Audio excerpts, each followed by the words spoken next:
Soy Fernando Díaz Villanueva. Hoy es 14 de abril de 2024 y esto es La Contracrónica.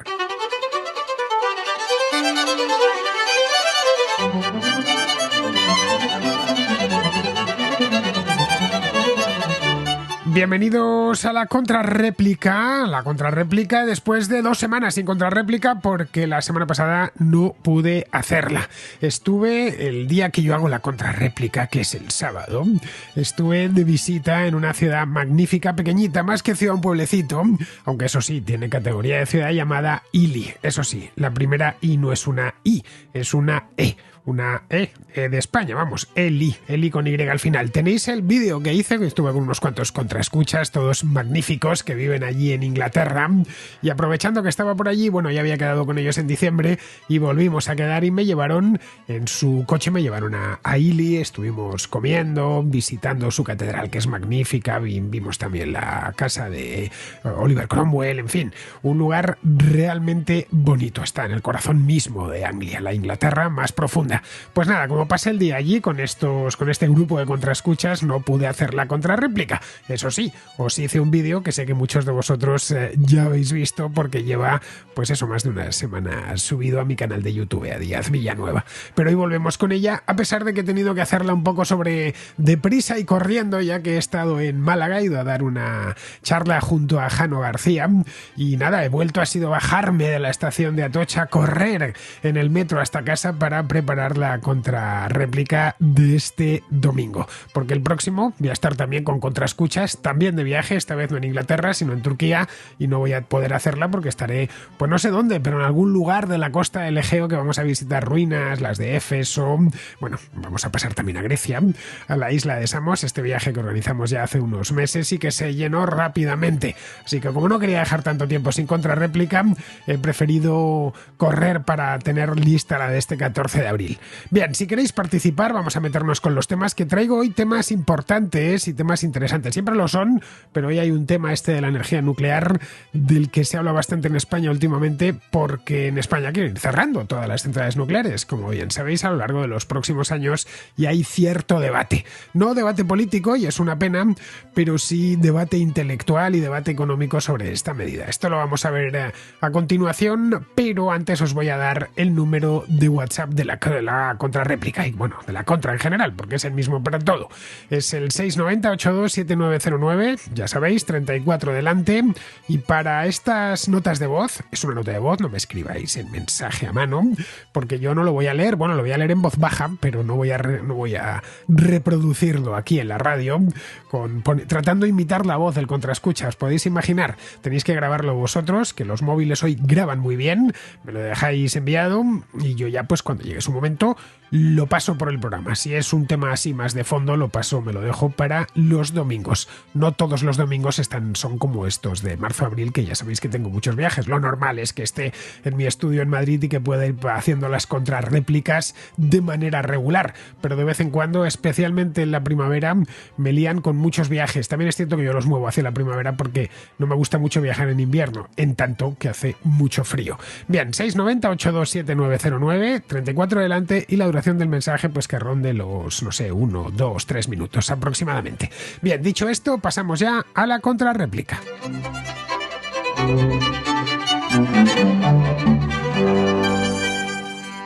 Empezamos con Facundo, que es un contraescucha chileno, que al hilo de lo que hablábamos aquí hace pues de esto un par de semanas, creo recordar, en la última contrarréplica, y si no fue en la última, fue en la penúltima, que hablábamos del castrismo en Chile, hablamos de Allende, no sé si lo recordáis, y de cómo el castrismo trató de apoderarse de Chile a principios de la década de los años 70.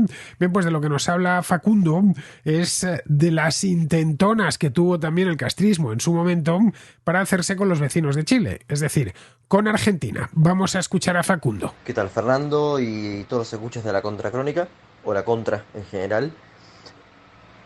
Hay ciertos matices respecto a la influencia de Castro en América Latina. Si bien es cierto que en términos formales Chile fue el primer lugar al cual buscó adherir a su régimen, el segundo es Argentina.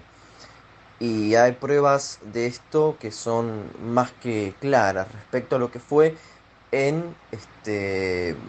tanto en el Ejército Revolucionario del Pueblo, ERP, que era el brazo armado del PRT, o Partido Revolucionario de los Trabajadores, y en Montoneros, ¿no? Que sería como la parte, si se quiere, izquierda terrorista de el peronismo. Ahora, lo que nunca se cuenta es lo que fue la guerra contra la subversión. Es decir, los mismos grupos terroristas le declararon la guerra al Estado y en el 75, mediante un decreto de aniquilamiento firmado por la presidente democrática María Isabel, Isabelita, digamos, María Isabel Martínez de Perón, firmó para que se aniquile a estas fuerzas. Debido al desmadre que era ese gobierno, un año después hubo un golpe de Estado. Bien, lo que ocurrió después, efectivamente sí, fue una guerra. En respuesta a la Primera Guerra. Sin defender, por supuesto, a los militares, que tuvieron muchísimo más que excesos. Pero bueno, cabe esa mención. Y creo que un programa sobre eso sería interesante, como también un programa sobre el New Labour o el nuevo laborismo de Tony Blair, que por lo menos en el mundo hispanohablante no creo que esté tan abordado, mientras que por supuesto en el mundo anglo sí lo está. Saludos, Facundo, desde Buenos Aires. Para entender aquella época, que ya queda lejana, estamos hablando del año 1959, que es cuando triunfa la Revolución Cubana y Fidel Castro se hace con el poder, él y sus barbudos, un poder que en principio iba a ser temporal porque iba a convocar elecciones y a recuperar la democracia, la Constitución de 1944 y tal, pero terminó siendo una dictadura espantosa que no ha terminado ni siquiera con la muerte de Fidel Castro hace ya 8 años. Bien, en aquel momento, en el 59, mentalmente trasladémonos hasta aquella época, sí, ya sé que somos pocos los que yo no estaba vivo en el 59 y me consta que la mayor parte de vosotros tampoco, porque del año 59 han pasado ya más de 60 años. Bien, en aquel momento, cuando triunfa la Revolución Cubana, Argentina era el país más rico de Hispanoamérica y todavía formaba parte de los países desarrollados. Era un país que en el año 59 todavía recibía inmigrantes llegados de distintas partes del mundo, especialmente de Europa. Claro, un país así, un país tan rico, con ese nombre, con Buenos Aires, que era la París del hemisferio sur, etcétera, no podía pasar desapercibido para Fidel Castro.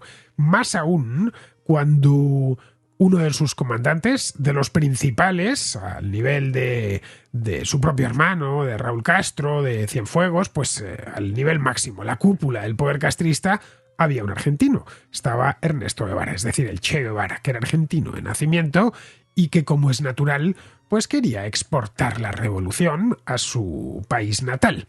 En el momento en el que Castro se hizo con el poder, Argentina estaba presidida por un tipo llamado Arturo Frondizi, un socialdemócrata de un partido que en Argentina tiene mucha historia, el partido Unión Cívica Radical. Lo que pasa es que ahora ya sabéis que las presidencias en Argentina se juegan más que por partidos, por grandes coaliciones. La UCR se subsume dentro de coaliciones cuando hay, y de hecho hay hasta en la UCR, en la Unión Cívica Radical, hay hasta disidentes que se separan y problemas internos, pero bueno, que unos se van con un candidato, otros se van con el otro. En aquel entonces todavía no habían llegado los argentinos a esto de las grandes coaliciones con nombres que no significan nada, tipo Cambiemos, La Fuerza de Todos y cosas así. Bien, pues era un socialdemócrata de la Unión Cívica Radical que no simpatizaba con el comunismo, pero que al principio no veía con malos ojos lo que había pasado en Cuba. Ojo, tampoco le podemos culpar de nada a Frondizi, ¿eh? En aquel momento, en 1959, en el momento en el que Fidel Castro entra en La Habana, que fue pues una semana después del día de Nochevieja, porque él se esperó en Santiago por si acaso quedaba algún soldado, algún francotirador de Batista y le podía volar la tapa de los sesos. Bueno, pues en ese momento Castro y los barbudos en general despertaban muchas simpatías, y no solo entre la izquierda, de simpatías en Europa, en América, en todas partes. Decían, bueno, después de una dictadura como la de Fulgencio Batista, estos chicos jóvenes, y eran realmente jóvenes, en aquel momento eran treintañeros, se han hecho con valentía, con el poder y plantándole cara al ejército y al dictador, se han hecho con el poder y ahora van a devolver la democracia. Así que lo de Frondizi tampoco era extraño. Bien, pues en origen no lo veía mal, no vio que efectivamente la cosa iba mucho más en serio. De hecho, creo que fueron 5 o 6 meses después de que triunfase la revolución, ese mismo año, el 59, Fidel Castro se dejó caer por Buenos Aires. No era una visita oficial, no es que fuese exprofeso a visitar a Frondizi, sino que había una cumbre internacional allí en Buenos Aires y se pasó por la Casa Rosada y visitó personalmente a Frondizi. Hay una fotografía en la que se les ve a los dos, a un Castro jovencísimo junto a Frondizi, que están debatiendo de forma muy amable. Bien, esto fue una reunión en aquel momento, Castro estaba todavía, no se sabía muy bien hacia dónde iba, y unos años más tarde, cuando ya sí que se sabía hacia dónde iba, bueno, dónde estaba en el año 62, llevaba ya 3 años en el poder, en la votación de la Organización de Estados Americanos, la OEA, para expulsar a Cuba, que fue una decisión hecha a toma de instancias de Estados Unidos, la Argentina de Frondizi no votó en contra, pero sí se abstuvo. Eso era muy sintomático.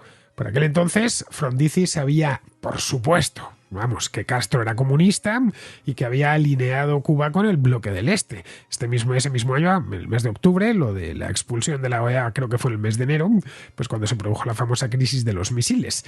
Pero Frondizi pensaba que si se ponían muy a muerte contra el castrismo, pensaba en clave interna, que era muy popular entre la izquierda argentina, eso a la izquierda argentina la radicalizaría mucho más, les daría más razones para hacer huelgas, manifestaciones, etcétera. Vamos, que se podían encontrar con problemas.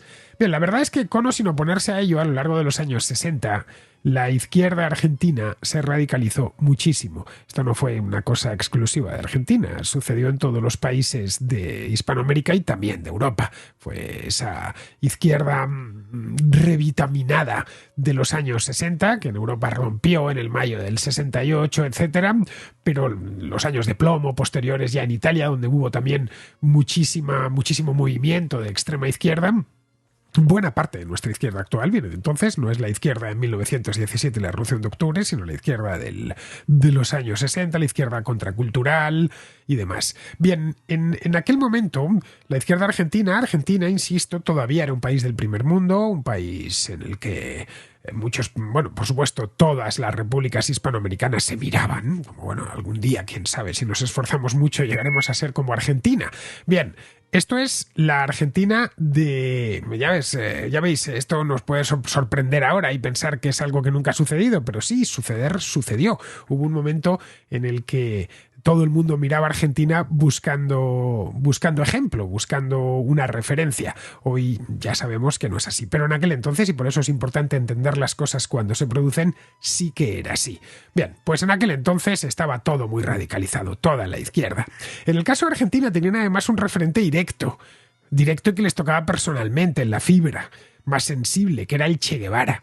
Y los cubanos además no tenían problemas lingüísticos para dirigirse a los argentinos, como no los tenían con los mexicanos, los dominicanos, los peruanos o los guatemaltecos, hablaban el mismo idioma. La izquierda argentina entendía la revolución cubana en su propio idioma. En Argentina la izquierda no podía, eso sí, denunciar que había una dictadura como la que había en Cuba con Fulgencio Batista. Pero Castro era consciente de que en Argentina la izquierda era poderosa y que tenía muchísima influencia. Y que estaban dispuestos estos izquierdistas, especialmente los más jóvenes, a ir hacia la revolución. De hecho, el propio Fidel Castro recibió en La Habana a los montoneros en aquella época, a representantes. Fue entonces cuando empezaron a aparecer las primeras organizaciones guerrilleras en Argentina. Sus líderes se formaron, se entrenaron y se financiaron en Cuba, donde naturalmente les dieron todo tipo de facilidades. Surgió un tipo en aquel momento, principios de los 60, es un tipo del que hablé en mi biografía del Che Guevara, un tipo llamado Jorge Ricardo Massetti. un periodista que había sido periodista además peronista en su juventud, que después se desencantó del peronismo, que había visitado a los guerrilleros, a los barbudos, cuando aún estaban en Sierra Maestra y les había hecho una entrevista y un reportaje para la prensa argentina. Bien, pues cuando triunfó la revolución, este Massetti se mudó definitivamente a Cuba, se puso al servicio de la revolución y sería quien fundó Prensa Latina, la agencia de noticias del castrismo, que por cierto sigue existiendo. Massetti en aquel entonces trabajaba con corresponsales de distintas partes de América. Algunos llegaron a ser plumas muy reconocidas, como el caso de Plinio Apuleyo Mendoza o Gabriel García Márquez. Bien, el tema es que a Massetti el periodismo le debía de aburrir, porque se ofreció para emular al Che Guevara y montar una guerrilla en Argentina, a la que bautizó como Ejército Guerrillero del Pueblo. No se rompió mucho la cabeza. Aparecieron ejércitos guerrilleros, lo de pueblo, los pobres, etcétera. Era muy de las guerrillas hispanoamericanas del momento. Se estaban montando guerrillas, estamos hablando de los años 60, en prácticamente todos los países de Hispanoamérica. Vamos, que Argentina no era una excepción. La idea de Massetti era, siguiendo la teoría foquista del Che Guevara, que es un extravío absoluto y que nunca ha funcionado en ningún sitio salvo en Cuba, y funcionó en Cuba porque el ejército no plantó cara y además tenían un apoyo masivo de la población. Toda esta teoría foquista no sirve absolutamente para nada. Ya donde se ha aplicado ha fracasado. Pero claro, entonces no lo sabían. Pensaban que Fidel Castro era una especie de genio militar al nivel de Napoleón o de Alejandro Magno y que, por supuesto, allá donde se pusiese en marcha esas mismas lecciones expuestas en un librito que publicó el Che Guevara llamado La Guerra de Guerrillas, un libro que tengo muy trabajado, por cierto, pues nada, con eso triunfarían y era una cuestión de subirse a la montaña, a la sierra, y a partir de ahí hacer lo mismo que se había hecho en Cuba. Es más, es cuando se decía en aquella época que los Andes sería la Sierra Maestra de toda América. Los argentinos, por supuesto, tienen su porción de los Andes, la más elevada, por cierto. Bueno, la cuestión es que el foco que quería montar Massetti estaba al norte, en Salta, concretamente, y quería hacer lo mismo que había hecho Castro en Cuba. Massetti sería el comandante de esa guerrilla, por comandante temporal. Se hizo llamar comandante segundo, porque el comandante primero sería el Che Guevara, cuando se incorporase a la lucha, cosa que nunca sucedió. Se quedó cerca, eso sí, se quedó en la cercana Bolivia, donde terminaría muriendo. Lo de Massetti y el ejército guerrillero del pueblo salió fatal, pues salió tan mal como la guerrilla boliviana del Che Guevara. El ejército argentino, a diferencia de lo que había hecho el ejército de Batista, les marcó de cerca y los fue liquidando uno a uno, entre ellos al propio Massetti. Bien, este ejército guerrillero del pueblo desapareció, pero fueron surgiendo infinidad de organizaciones procastristas. Unas querían montar guerrillas o las montaban, otras eran directamente, abiertamente terroristas, que fueron envenenando la vida pública argentina durante la primera mitad de los años 70 y la segunda de los años 60. De hecho, tras el golpe de Estado, que en buena medida vino provocado por ese envenenamiento general de la vida pública, con una aparición estelar en su último año de vida de Perón, que había vivido en Madrid hasta ese momento y decidió marcharse para Argentina, ser elegido presidente y acto seguido pasar a mejor vida. Le sucedió su mujer, una Isabel Perón, una mujer mucho más joven que él, que creo que sigue viva y que sigue viviendo en Madrid, por cierto, ya como una ancianita, eso sí. Bueno, pues tras el golpe de Estado, con la dictadura de la Junta Militar, el comunismo quedó completamente proscrito en Argentina. Aunque eso sí, hace unos años, creo que fue hace cosa de 10 o 12 años, aparecieron unos documentos que revelaban una relación poco inconveniente entre el castrismo y los de la Junta Militar. Al parecer decidieron apoyarse mutuamente. Bueno, durante la Guerra de las Malvinas, Cuba apoyó a Argentina, de manera explícita, en tanto que consideraban que el Reino Unido pues era un país imperialista, inaceptable, y que por supuesto lo que estaba haciendo Galtieri en aquel momento era una lucha antiimperialista, que eso se merecía que les defendiesen los castristas. Estos son temas que el castrista, que todavía sigue siéndolo, trata de echar un poquito de arena por encima. Luego, ya cuando se acabó la dictadura en el 83 y llegó Raúl Alfonsín al poder, las relaciones entre Argentina y Cuba se normalizaron de nuevo. Normalizaron de cara a la galería, se entiende. Y bueno, llegó el propio Alfonsín a visitar La Habana. Desde entonces, la relación entre Argentina y Cuba pues ha tenido sus altibajos, Bueno, como ha sucedido con España, por ejemplo, o con cualquier otro país hispano. Menem, por ejemplo, fue abiertamente anticastrista. Lo mismo sucedió con Fernando de la Rúa. Fue en época de la Rúa, a principios de siglo, cuando tuvieron que llamar, los argentinos llamaron incluso al embajador argentino en La Habana a consultas, es decir, que retiraron al embajador de la cantidad de problemas que estaban teniendo. Luego, tras aquello, llegaron los Kirchner, que mantuvieron una relación envidiable con Cuba, muchísimo mejor. Ojo, como también la mantuvieron con la Venezuela, Hugo Chávez. El propio Fidel Castro, en persona, viajó hasta Buenos Aires para la toma de posesión de Kirchner, cosa que, ojo, no había hecho con ninguno de sus predecesores. Con Macri, el cuatrienio de Macri, trataron el nuevo presidente a bajar un poco esa afinidad tan evidente sin buscarse problemas y bueno, luego volvió a mejorar con Alberto Fernández y ahora con Milei pues las diferencias entre los dos gobiernos son tan obvias y están tan a la vista de todo el mundo que nos podemos imaginar cómo va a ser la relación a lo largo de los próximos 4 años, pues de mala tirando a peor. Resumiendo, que la relación entre el castrismo con Argentina ha sido la propia que tuvo el castrismo con prácticamente todos los países hispanoamericanos. Eso sí, para Argentina, el castrismo, para la izquierda argentina, mejor dicho, el castrismo era un referente, pero es que en eso tampoco era nada especial. La Argentina, la ventaja que tenía es que era un lugar preferente, era un destino preferente de influencia. Si a Fidel Castro en 1960 le preguntamos ¿dónde prefieres que...? Fidel Castro estuvo obsesionado toda su vida con exportar su revolución. Pero si le hubiéramos preguntado ¿dónde prefieres? ¿Que triunfe en Argentina o que triunfe, no lo sé, en Nicaragua, por ejemplo? Pues hubiera preferido, como es lógico, Argentina. Lo mismo que le sucedió a Venezuela, que era un país rico, petrolero. Por lo demás, la izquierda argentina pues fue tan castrista como cualquier otra, como la española, la chilena, la colombiana o la peruana. En eso no hay diferencias sustantivas. Lo que nunca consiguieron los argentinos, a diferencia de lo que pasó en Chile, es adueñarse del país, adueñarse de Argentina. Cuando llegó Kirchner a la presidencia en el año 2003, seguramente Castro se las prometía más felices. Debió pensar y quizá por eso mismo se presentó allí tomó el avión. Buenos Aires no está precisamente cerca de La Habana y fue hasta allí en persona, llevaba años sin ir, con la idea de influir mucho más. Pero Kirchner era un tipo de carácter que no estaba dispuesto a compartir ni un ápice de su poder. Bueno, era de hecho bastante más listo que Hugo Chávez en todos los aspectos. Seguimos con Gonzalo, que nos habla de este tema del que os comentaba en la introducción. Nos habla de energía nuclear y de cómo quiere el gobierno en España ir cerrando las centrales nucleares que quedan, que por cierto ya no son muchas. Hola Fernando, muy buenas. Vengo a proponerte un tema para la contrarréplica y está relacionado con la energía nuclear en España y bueno, un poco en general con el sistema eléctrico español, el sistema de generación.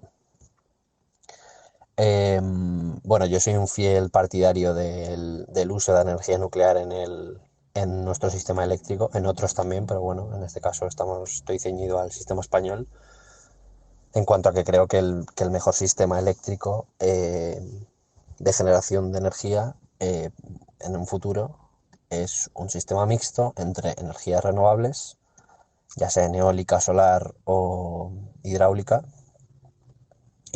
perdón, y energía nuclear, ya que bueno, son tecnologías de generación que sinergian muy bien entre ellas, que pues bueno, cubren muy bien las fortalezas de una, cubren muy bien las debilidades de la otra, y así se tiene un sistema relativamente barato, bueno, bastante barato, de hecho, muy seguro en cuanto a seguridad energética. Esto es el garantizar el suministro de energía eléctrica, que es un básico bueno, que es la primera norma de red eléctrica de España, que se tiene que asegurar el suministro y que la demanda de energía eléctrica que hay se tiene que cumplir a rajatabla día a día. Solo hay que consultar la web de red eléctrica para ver esto. Y bueno, esto viene un poco en relación al Plan Nacional Integrado de Energía y Clima Nuevo que sacó el gobierno hace, pues ahora unos 4 o 5 meses, creo que fue en el mes de abril. que bueno, básicamente es un brindis al sol en el cual mantiene el cierre de las centrales nucleares españolas entre 2035 y 2045. Y, y bueno, y también prevé la instalación de una cantidad de gigavatios de energías renovables, tanto de solar como de eólica, pues totalmente ficticios, totalmente imposibles de conseguir, que bueno, que está muy bien ponerlo en un papel, pero que luego las empresas vayan a tener primero, esa intención de invertir tanto dinero para instalar tanta potencia renovable y segundo, esa velocidad para ejecutar esos proyectos. Entonces, bueno, es un poco, bueno, algo que esperaba perfectamente de los políticos, que es inventarse las cosas en un papel cuando no han estado en ningún proyecto de construcción de ninguna fuente de energía, así que bueno, no me sorprende. Pero bueno, quería saber un poco tu visión de este tema, qué piensas del mantenimiento de mantener las centrales nucleares actuales españolas operando a largo plazo. Esto es más de los 40 años que dice la vida de diseño, que bueno, es la vida que se le da a un proyecto para que sea rentable, no quiere decir que a los 40 años ese proyecto, en este caso la central nuclear, deje de servir. De hecho, todo lo contrario. Las centrales nucleares españolas pasan pruebas de seguridad permanentemente, todos los años, en cada recarga y tienen resultados satisfactorios. De hecho, varias de las centrales españolas ya tienen no la licencia del Consejo de Seguridad Nuclear para operar a largo plazo, pero sí todas las inspecciones realizadas. Para tener la licencia tendría que ser un trámite administrativo, pero en cuanto a lo que es su seguridad para ser operadas a largo plazo, ya tienen lo que es, por así decirlo, como el trabajo difícil, ya lo tienen hecho. Entonces, bueno, no, quería saber qué opinabas de este tema, si estás a favor de mantener la operación de las centrales nucleares españolas a largo plazo y poco más. Un saludo a ti y a todos los contraescuchas y felicidades por tu programa. De energía, Gonzalo, hablo mucho en la contracrónica, porque es un tema que siempre me ha interesado y porque además creo que es importantísimo. Vamos, es la columna vertebral de cualquier economía, el acceso a la energía y el coste que tiene la energía. No hay ningún país que prospere si no es un país que tiene un acceso a la energía a un coste bajo. Con la energía cara, ya sabéis, todo se pone cuesta arriba y por supuesto también el crecimiento económico. Bien, a lo largo de estos últimos años he hecho muchísimos programas sobre energía, también naturalmente sobre energía nuclear. Es decir, que sobre esto mi opinión la he dado en multitud de ocasiones. Pero bueno, ya que me la pides, pues la refresco.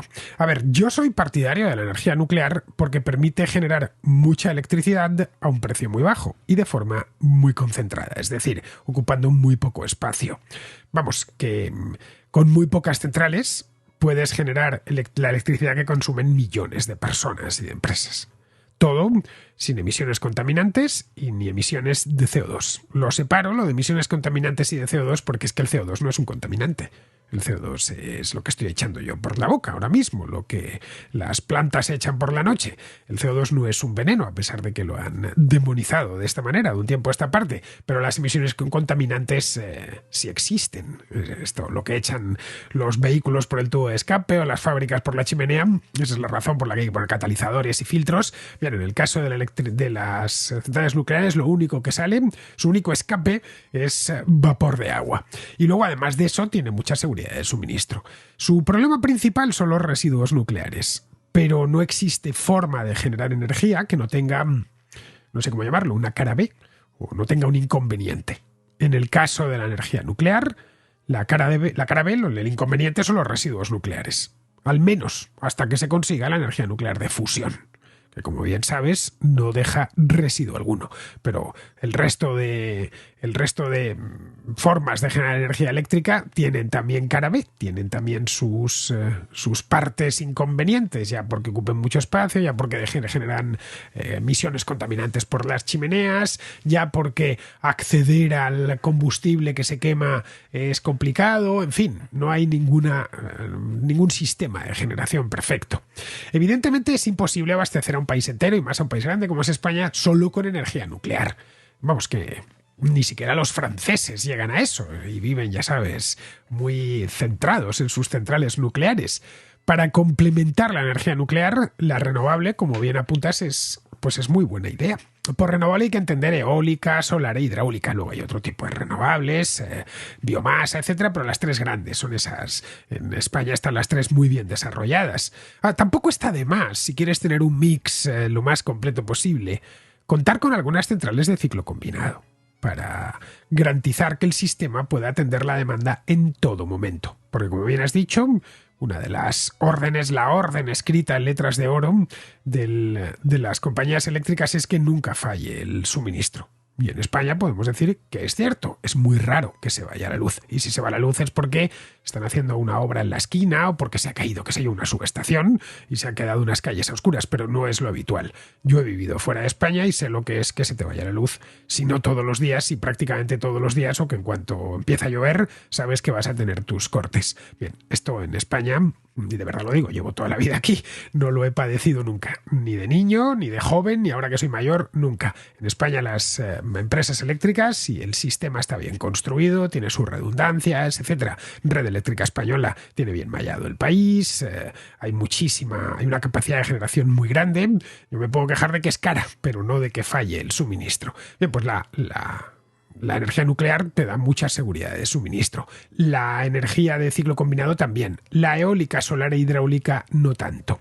Las centrales de ciclo combinados queman gas natural y tienen la ventaja que no tienen las nucleares de que pueden ponerse a funcionar o apagarse a la demanda. Una central de energía nuclear, una vez la han puesto en secuencia principal, ya es hasta que se acaba el combustible, caray, por eso se le llama banda base. Bien, estos ciclos son muy útiles para picos de demanda, como sucede en pleno invierno, cuando, no sé, pasa una ola de frío y se encienden todas las calefacciones, o bueno, para el pleno verano, cuando están todos los aires acondicionados del país encendidos. Así que, como te puedes imaginar, la idea del gobierno, el plan de cerrar todas las centrales nucleares, pues no me parece adecuada. De hecho, me parece una pésima idea.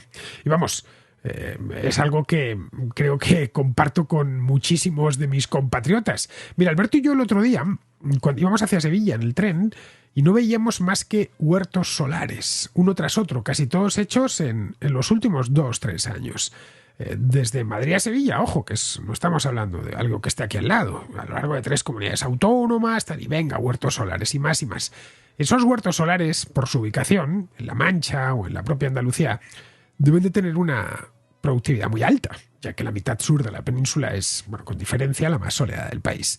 Pero esos mismos huertos solares, ya digo, provincia de Ciudad Real, con una insolación bestial, o provincia de Córdoba, esos mismos huertos solares, cuando está nublado, y de vez en cuando está nublado en Ciudad Real, también llueve en Ciudad Real o en Córdoba, generan muy poca electricidad. También les sucede lo mismo con el invierno. Generan poca electricidad porque los días son muy cortos, porque amanece tarde y anochece pronto. En el caso de la noche es que no generan ningún tipo de electricidad. Con el viento podríamos decir algo parecido. Si nos entra un frente atlántico muy activo, los parques eólicos pues se ponen todos a máxima producción y pueden llegar a cubrir tranquilamente, como sucede en estas épocas de invierno, sobre todo primavera u otoño, cuando entran frentes con mucha lluvia y mucho viento, pues pueden llegar a cubrir el 40% de la demanda. Pero eso, claro, como tenemos encima el frente atlántico. Si hay un anticiclón de esos persistentes de las Azores, que son muy habituales en la península ibérica por su régimen, tanto en invierno como en verano, lo que nos encontramos es que los parques eólicos están al ralentí. Luego, el mapa eólico está prácticamente agotado. Es decir, ya son pocos los lugares de España debidamente bien venteados que no tienen su correspondiente parque eólico. Viajar por España es viajar viendo molinos. Yo recuerdo hace 25 años que lo veías desde el tren y te quedabas mirándolo y girabas la cabeza. Un aerogenerador, como el recolmo de la modernidad. Bien, hoy son tan comunes, tan ubicuos, que es que ni te fijas en ellos. A lo más que te dan, si te cae un atardecer bonito, es que te sale una buena foto. Si consigues pillarla desde el tren o si te pilla por ahí. Pero están por todas partes. Los lugares donde más viento sopla ya está puesto, ya tienen su colección de molinos. Se puede, eso sí, mejorar, poner unas góndolas con mejores turbinas de generación, pero nada más. El mapa, digamos, es que está cerca de agotarse. Algo parecido sucede con la hidroelectricidad. Allá donde se podía poner una central hidroeléctrica en España ya se ha puesto en algún momento de los últimos 70 u 80 años. Luego, respecto al mapa solar, a España le sobra sol en su práctica totalidad, es decir, de la cordillera Cantábrica para abajo, todo es una zona muy soleada. Algunas especialmente soleadas, como sucede con Extremadura, Castilla-La Mancha o Andalucía o Murcia. Pero todo es muy soleado. Madrid es una ciudad muy soleada. Es de las ciudades, no sé si está por encima o un poco por debajo de Atenas en cuanto a horas de sol al año. Tenemos muchísimo sol, tanto en invierno como en verano, sobre todo en verano. También andamos sobrados de terreno, no en Madrid precisamente, pero que España está llena está vacía, vamos, iba a decir está llena de descampados, de bosques, de campos de labor, de zonas en las que no vive nadie o vive muy poca gente. Por lo tanto, aquí no tenemos el problema que puedan tener en otros países de Europa que están mucho más poblados. Pero claro, me parece de recibo, por ejemplo, colocar placas solares en zonas que tienen suelo cultivable o en zonas de alto valor natural. Uno de los problemas que tiene la energía solar, como la eólica, es que genera mucha electricidad si pones las suficientes placas, porque ha mejorado mucho la eficiencia y sobre todo el coste, pero es que es de manera muy dispersa. Necesitas hectáreas y hectáreas y más hectáreas. La energía nuclear, como decía antes, permite concentrar muchos megavatios en un espacio muy reducido. No, pues yo he visto la central de Almaraz o la de Trillo y son gigantes. Sí, pero ya es lo que puedes ver desde en el mapa, una parcela grande, pero ya. Y eso suministra electricidad a millones de personas. Resumiendo, que las renovables están muy bien y yo soy gran partidario de ellas, pero necesitan un respaldo. Que cuando no luzca el sol o no sople el viento o no haya agua en los embalses para turbinar, pues no nos quedemos a oscuras. Ahí creo que la nuclear tiene mucho que ofrecer. Ojo, estoy apelando siempre a argumentos razonables. Y son muchos, de hecho, los países de Europa que apelan a los mismos argumentos y que se lo están planteando tan seriamente que han encargado la construcción de nuevas centrales nucleares. En Francia están más entusiasmados que nunca con ellas, que ya tenía muchas. Las que actualmente tenemos en España, pues pueden seguir generando. En todos los casos son centrales que están muy bien mantenidas y funcionan a la perfección. En España, recordemos, nunca se ha producido un accidente nuclear. Ha habido algunas fugas en algún momento, pero de pequeña importancia. Y la seguridad nuclear es absoluta. Puedes vivir al lado de una central nuclear y todo tu inconveniente va a ser que los edificios propios de las centrales nucleares son feos. Pero bueno, tampoco es bonito un huerto solar o una central de ciclo combinado. Generar energía tiene también esa, llamémosla, externalidad de estética. Pero es que necesitamos esa energía para infinidad de cosas, para iluminarnos, calentarnos, cocinar, poner la industria en marcha. Es decir, que nuestro nivel de vida depende de la cantidad de energía a la que podemos acceder. En el Ministerio así llamado de Transición Ecológica están haciendo, como bien dices, algo parecido a las cuentas del Gran Capitán. Están convencidos, no lo sé, me hice una a la contra sobre este mismo plan de energía y clima que nos comentas, y deben estar convencidos de que, de una manera u otra, en poco tiempo habrá manera de almacenar toda esa energía generada por los parques eólicos y solares. Es decir, grandes baterías en las que se pueda guardar lo que no se puede generar de noche, en el caso de los parques solares, o cuando no hay viento, bueno, pues que eso lo podamos meter en unas baterías y luego tirar de ellas. Pero eso, por desgracia, no va a ser así, al menos en el corto o medio plazo. Y aunque fuese así, el megavatio de esas baterías será mucho más caro que el que sale de una central nuclear. La cuestión, en definitiva, no es el megavatio en sí. Ese podemos generarlo de infinidad de maneras. Podemos generarlo dando pedales a una bicicleta. No sé si habéis visto esos juguetes para niños en los que les ponen para que aprendan energía y estas cosas de física que están muy bien, que dan a una manivelita y consiguen encender una bombilla. Es decir, se puede generar electricidad con las manos, vamos. Si ponemos a millones y millones y millones de niños dando vueltas a una manivela, o a millones de personas pedaleando, pues bueno, también conseguiríamos generar ese megavatio. ¿Pero a qué coste? Claro. Al final, la cosa va de esto. La generación de energía tiene que descansa sobre dos pilares que debemos tener en cuenta. Por un lado, el coste del megavatio. Ya digo, pues vamos a poner a millones de personas a pedalear, o a millones de niños a darle a la manivela con la mano. Y el segundo es el impacto que tiene sobre el medio ambiente. Ambas cosas son importantes, pero no solo una, que es el impacto sobre el medio ambiente. Tienen que ser las dos. Ambas cosas tienen que equilibrarse para que no nos arruinemos pagando la energía o directamente que podamos acceder a ella. Podemos arruinarnos como si nos sobrase el dinero. Es decir, que podamos acceder a la energía, no solo los particulares, que por supuesto, sino también las empresas.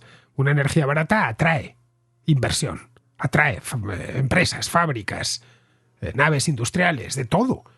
Y eso genera empleo y genera bienestar. Una energía cara hace lo contrario, las aleja. Es decir, que no solo es el hecho de que te puedas quedar helado en casa o tengas que apagar la luz, sino el hecho mismo de supervivencia con un nivel de vida decente, alto. Entonces, esa es una de las cosas, y la otra, pues, yo creo que va de suyo, que generemos energía sin hacer un destrozo en el entorno, un destrozo irreparable, pero que vamos a influir en nuestro entorno es inevitable. Lo que comentaba de si queremos, caray, para hacer una tortilla tenemos que romper los huevos, si no, no hay tortilla. Pues para generar electricidad tiene que afectarse el entorno, el medio ambiente. Lo que se trata es de que se le afecte lo menos posible, nada más. Y de la manera más sensata posible. Lo otro es volver a la cueva, y yo tampoco creo que, sinceramente os lo digo, sea una opción, o rebajar muchísimo nuestro nivel de vida. Y no sé, yo desde luego no quiero hacerlo, es decir, yo no quiero pasar frío en invierno. No tengo ninguna intención porque la energía sea prohibitiva. No quiero eso, no quiero no lo sé, que cuando vaya al supermercado pues la comida esté por las nubes y tenga que comer pan duro. En fin, esto ya me entendéis. Así que ambas cosas son igual de importantes y ambas cosas se tienen que equilibrar. Bien, seguimos con Israel, que repesca el tema este de Telegram que tratamos en la contracrónica hace un par de semanas, lo de Pedraz y demás, que al final se ha quedado la cosa en nada, pero lo utiliza como gancho. Este Israel es muy listo. Lo utiliza como gancho lo reenfoca, digamos, para hablar de los privilegios con los que tradicionalmente han contado las televisiones. Y me gustaría hacer un comentario al hilo de la noticia de que un juez de la Audiencia Nacional de España, el juez Pedraz, ha ordenado el cierre cautelar de la red social Telegram. Lo ha hecho a instancias de las televisiones. Y con tal motivo me gustaría hacer un breve repaso, breve entre comillas, porque me voy a referir a los privilegios de los que han disfrutado los grandes grupos de comunicación de la televisión en España por parte de los diferentes gobiernos, y lo que se llaman los empresarios prebendatarios, ¿no?, en terminología Milei, empezando por la concesión de las 3 licencias, porque en España para poder montar una televisión necesitas una licencia. Los políticos se arrogan el derecho de dar y quitar licencias porque al parecer la televisión es un servicio público, pese a que uno se asoma a su programación y lo último que piensa es que está asistiendo a un servicio público. Bien, en esa ocasión había 4 candidatos y tuvo que cambiar 3 licencias, uno se queda fuera, pero se queda con licencia una televisión de pago, el Canal Plus, lo que es un poco desconcertante. Ahí empieza una serie de pequeñas trampas y favores, pues por ejemplo las televisiones se saltan todo el tema de la programación, de la publicidad. Hay incluso la cutrada de subir el volumen de la emisión durante los anuncios, saltarse el horario infantil sin que pase nada.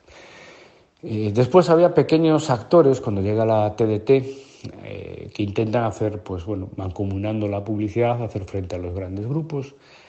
El gobierno dice que tururú, y cuando por fin acaban quebrando las pequeñas emisoras, ahora todos tenemos la experiencia de estar viendo un canal, empiezan los anuncios, cambiamos y están poniendo exactamente el mismo anuncio en otro canal.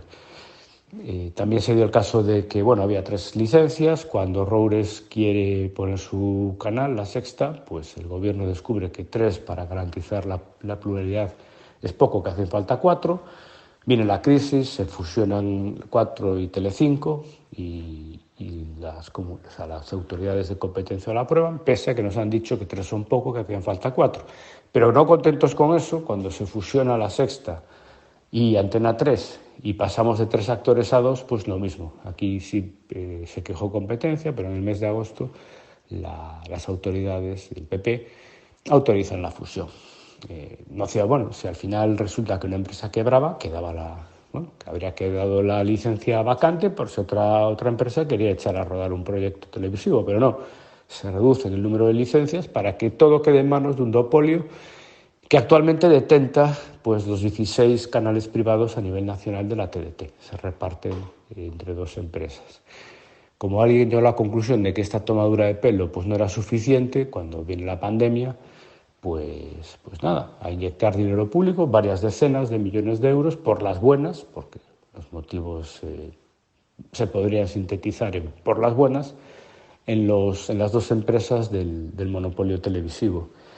Y ahora resulta que como no hemos tenido bastante los españolitos, pues ahora vienen las televisiones a no sé qué, que hay que cerrar Twitter. Y bueno, que para esto cuentan con la asistencia de la justicia.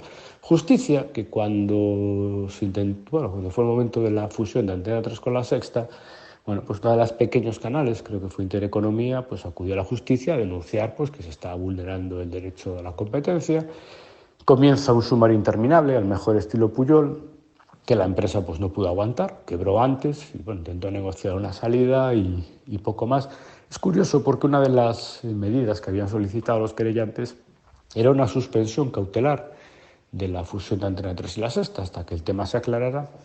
Evidentemente, pues no se dio la suspensión cautelar. Aquí, para lo de Telegram, todos son prisas. Entonces, pues bueno, ya digo, España es un país estupendo, los españoles más o menos somos gente estupenda, pero tenemos que soportar esta peste negra de las televisiones. En España e Israel, como bien sabes, la televisión y la política siempre han estado muy imbricados, muy interrelacionados. En España la televisión apareció en 1956 y apareció, por supuesto, por obra y gracia del Estado. Es cuando nació Televisión Española. Al principio se veía solo en Madrid alrededores y luego ya fue creciendo, porque fueron poniendo repetidores. Ya en los años 60 nació la segunda cadena, también, por supuesto, es decir, la 2, también estatal. Y en aquel momento no se plantearon de ninguna manera que hubiese empresas privadas que prestasen ese servicio, como si había cadenas de radio privadas en tiempos de Franco, pero la televisión ni hablar. Pero es que esto no fue cosa del principio, no, pues que esto es muy caro, entonces van a ser, solo los estados pueden permitirse una inversión como esta, ¿no? Es que ya en los años 70, 60, 70, incluso en los 80, aquí no había televisión privada. Recuerdo el padre de Nadia Calviño que se montó una en Londres, que enviaba por satélite la señal. Eso lo recuerdo a la perfección. Se llamaba Hay un niño, se llamaba Canal 10 y andaba todo el mundo hablando de ella, que al final resultó ser un fracaso. Pero era un tema sensible, el de la televisión. Hasta finales de los 80, cuando ya pues, en la Unión Europea no podían dilatar más el asunto. Y fue cuando se hizo el reparto de licencias y nacieron Antena 3 y Telecinco. La tercera licencia se la entregaron a Prisa, que creó una cadena de pago, el Canal Plus, con un decodificador. Bien, todo estaba muy politizado. Y desde el gobierno trataban de controlar la información que se daba a través de las televisiones, dado que la televisión tiene mucha importancia sobre la opinión pública, mucho influjo. Recordarás a finales de los años 90 la famosa guerra digital, entre el canal Satélite Digital, que pertenecía a Prisa, y Vía Digital, que era de Telefónica. Estuvimos entretenidos con esa historia 2 o 3 años. Luego, posteriormente, cuando esos canales por satélite fracasaron de forma estrepitosa, vino la guerra de la TDT, que es la televisión digital terrestre, que ampliaba sustancialmente el número de canales, porque la tecnología permitía meter a través de la TDT muchos más canales que la televisión analógica. Ellos las licencias las justificaban diciendo que el espacio radioeléctrico era limitado. Y claro, tenía que ser el Estado el que repartía ese juego, medio lo mismo que hacen con la FM, vamos. Tenía que repartir juego mediante licencias. Claro, esa licencia ya sabes, en fin, para concederla o no concederla, no deja de ser una decisión personal, a fin de cuentas, una decisión política. Bien, la TDT ampliaba eso y empezó una nueva guerra. Y de esa guerra salieron triunfantes las dos mismas cadenas que habían recibido los dos primeros canales, Antena 3, A3 Media y Telecinco, es decir, Mediaset. Bueno, esa es la razón por la que hace 10 o 12 años una licencia de la TDT era tan cara. Era de hecho prohibitiva. Pues bien, en esas estaban cuando les apareció el vídeo por internet, las plataformas a la carta, los Netflix, los Amazones y demás, YouTube, Twitch, la radio online. Contra eso ya no había manera de luchar porque el sistema está completamente abierto y no se necesita licencia para tener un canal de YouTube. Pero es YouTube y otros medios online los que ve la gente joven. Bueno, la gente joven y la que no es tan joven. Las televisiones dejaron de ser un gran negocio y se echaron en brazos del gobierno para garantizar su propio negocio. Pues esto lo pudimos ver en la pandemia, cuando alargaron todas la mano tratando de hacer ver que sin ellas jamás hubiésemos estado informados de lo que sucedía. El hecho es que para el año 2020, el año de la pandemia, el entorno mediático había cambiado ya por completo. Y por supuesto que no eran imprescindibles para enterarnos de lo que estaba sucediendo. Pero vamos, ese modelo de negocio, lo he hablado muchas veces aquí, sobre todo cuando viene Rubén Herranz, es que es un modelo de negocio de otra época. Nada más. No es que sea malo, es que es de otra época. Pero claro, a quienes viven de él les parece lo mejor que hay, porque ganaron mucho dinero con él. Respecto al gobierno, bueno, pues el gobierno prefiere tener 2, 3, 4, 5 operadores sobre los que influir. Y que le deban algo. Que un centón de canales de YouTube o podcast perdidos, hechos desde Dios sabe dónde y con audiencias millonarias. Bueno, pues el resultado es lo que tenemos ahora mismo.